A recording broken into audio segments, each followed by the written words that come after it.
Бүгін мына ушинтип биздин дагы курултайыбыз да өтүп бүттү. Өзүңүздөр көрдүңөр, аралашып жүрдүңөр, суроолордун баарын көрдүңөр. Баягы бизге буга чейин дагы көп кишилер айтып жүргөн кошоматчылар кол чаап, Жанар Акаева айткандай кол чаап, сүрөткө түшүп, үйүңөргө түш кетип калган жокпуз.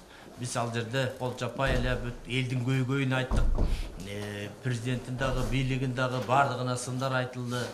Мен ойлойм табыгый жакшы эл менен баарлыгыш болду. Мындай баарлашуулар күнүгө бир жылда бир жолу болуш керек.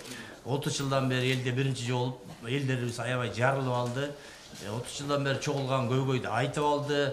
Кудай буйрса, мындан ары ошо президент бир жылда бир жолу делегаттар менен жолугуп, көйгөйүн угат. Андан тышкары бийликтегилер бир кварталда бир жолу делегаттар менен жолугуп, курултайда кабыл алынган чечимдердин аткарылышы жөнүндө маалымат берип турат. 4 кварталда 4 жолу эл менен жолугат да. Ошентип эл менен бийликтин ортосундагы мамиле күчөйт.